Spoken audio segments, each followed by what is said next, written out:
मैं आपसे ये जानना चाहता हूं कि बांग्लादेश में जो हो रहा है, चिन्मय कृष्णदास को लेकर, सनातनी लीडर, उनको लेकर उनको अरेस्ट कर लिया गया। इसके पहले भी शेख हसीना का जब सरकार गिराया गया था, इंटरिम गवर्नमेंट बनाई गई थी, हिंदू टेम्पल्स, हिंदू जो वहाँ के वासिंदा है 8% ही है, 22 से 8 पे आ गया ये उनका परसेंटेज। तो उन पे जिस तरह से लाठीचार्ज, उन पे अटैक्स, वायलेंस वहाँ दिख रहा है, यही स्थिति अगर भारत में हुई होती किसी भी कम्युनिटी पे, तो पूरा विश्व खड़ा हो जाता कंडेम करने के लिए।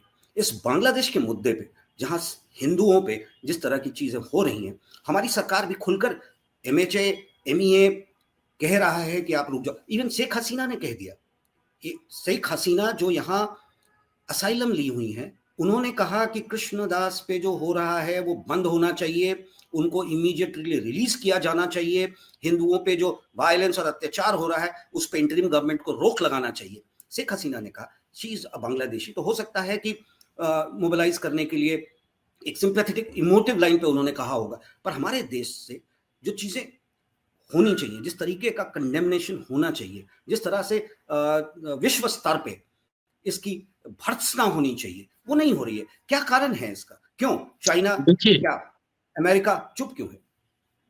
देखिए अजय जी, शेख हसीना के आने के बाद वहां जो सरकार बनी है, कोई ओथ तो हुआ नहीं, बता दिया कि फलाना प्रधानमंत्री बनेगा तो बन गया, है ना।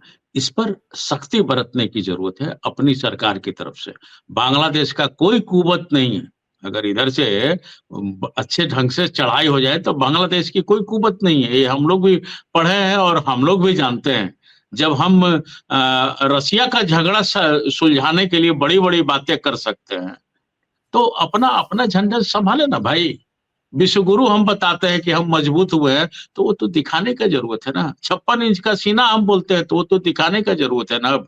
आज सब लोग मुंह ताक रहा है नरेंद्र भाई मोदी की तरफ, हम लोग भी मुंह ताक रहे हैं उनके तरफ कि उनका क्या फैसला हो रहा है और किस तरह से हो रहा है। होना चाहिए, होना चाहिए। और वहां बड़े पैमाने पर हिंदुओं के साथ दुर्व्यवहार हो रहा है अजय जी, और हम लोग चुप बैठे हैं। आपने ठीक कहा, हमारी सरकार चुप बैठी है, ये बस कागजी काम हो रही है, जबकि वहां सेना की कार्रवाई करने की बात होनी चाहिए। उनके शीर्षस्थ लोग को हम लोग अपने यहाँ पनाह दिए हुए हैं, उस पर काम होना चाहिए कि हाँ भाई क्या है। बोल करके सिर्फ जुबानी खर्च पर न सरकार चलती है न देश चलता है, जरूरत पड़ती है शक्ति प्रदर्शन की। तो अब ये मौका शक्ति प्रदर्शन का था। बांग्लादेश को बनाने वाली इंदिरा गांधी ही थी, यही शेख हसीना के पिताजी को मदद करने वाली वो थी। वहां जो आंदोलन हुआ था, उस आंदोलन को वो हाथ से निकल गया और निकलते जा रहा है।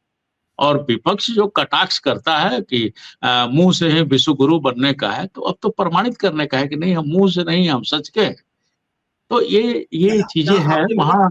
आपने विपक्ष की बात की, मैं आपसे ये जानना चाहता हूँ विपक्ष क्यों चुप है? छोटे छोटे मुद्दे पे, अडानी के मुद्दे पे वो पार्लियामेंट नहीं चलने देता। नहीं, इन लोगों ने ईवीएम के इशू, एक मिनट में बात हो जाने दे, सवाल मेरा कंप्लीट होने दे संजय जी, क्योंकि इस पे बड़ा विस्तार से मैं आपका चाहता हूं जानना। ईवीएम को लेकर, अडानी को लेकर, छोटे छोटे मुद्दे पे, या कहीं अयोध्या का जब मुद्दा आया था, खुल के लोगों ने क्या क्या नहीं बोला विपक्ष के लोगों ने। संभल में बातें बहुत हो गई, पर हिंदुओं पे अत्याचार बांग्लादेश में हमारा विपक्ष क्यों मौन धारण किया है? राहुल जी, खड़गे जी ने अभी तक जो उनको इस पे खुल के आना चाहिए था, इस देश में प्रदर्शन की जरूरत थी, वो नहीं हुआ। इवन संघ फॉर दैट मैटर को जो अपना स्टैंड लेना था, वो ले नहीं पा रहा है। ठीक है, मैं सरकार की बात नहीं कहता, क्योंकि इंटरनेशनली और डिप्लोमेटिक पे थोड़ा सा चुप होकर बात होती है, पर विपक्ष क्यों शांत है? नहीं, एम्बेसी को खबर हुआ है, हम लोग का गृह मंत्रालय हो या फिर विदेश मंत्रालय ने बांग्लादेशी एम्बेसी को पत्र लिखा है, जो अखबारों में आया है या जो सूचनाएं आई हैं अजय जी, वो प्रोसेस एंड प्रोसीजर है। विपक्ष क्यों शांत है, मैं आपसे ये जानना चाहता हूँ। नहीं, विपक्ष भी तो इस पर बवाल कर ही रहा है अजय जी। हर जगह से जो बयानबाजी आ रही है, या हम जो आपको बता रहे हैं, वो विपक्ष का पार्ट को ही तो पकड़ करके मैं बता रहा हूँ कि विपक्ष ही सवाल पूछता है कि आखिर वो 56 इंच का सीना कहाँ है। विपक्ष ही ये सवाल पूछता है कि जो विश्व गुरु अपने आप को बताए जा रहे हैं वो कहाँ है।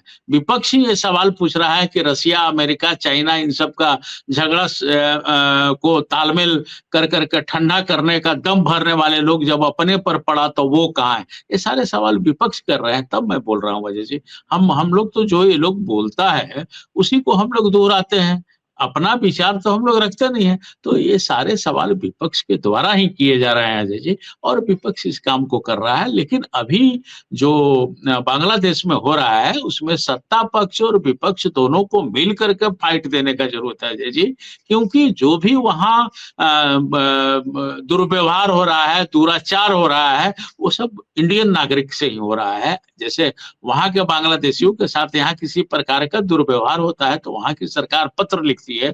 मैं व्यक्तिगत रूप से जानता हूं कि असम में जब अल्फा कार्रवाई में कुछ लोग मारे जाते थे या कुछ लोग पकड़े भी जाते थे तो शेख हसीना पत्र लिखती थी भारत सरकार को, क्या है कैसे है। तो उस तरह से पत्र ही नहीं लिखने की जरूरत है, थोड़ा सा डंडा भी दिखलाने का जरूरत है कि हाँ भाई तुम ठीक से रहो। और छोटा देश है, जिस दिन चाहेंगे लोग कार्रवाई करके सबको सबकी औकात बता दी जाएगी। 1971 में 1,75,000 सैनिकों को इंदिरा गांधी शासन में पकड़ करके इसी रांची के मोहराबादी में रखा गया था अजय जी, आप जानते होंगे। आजकल वहां मिलिट्री कैंप बना हुआ है, उसी में खूंटा में बांध के रखा गया था, जबकि एकीकृत था, पाकिस्तान और बांग्लादेश एक था।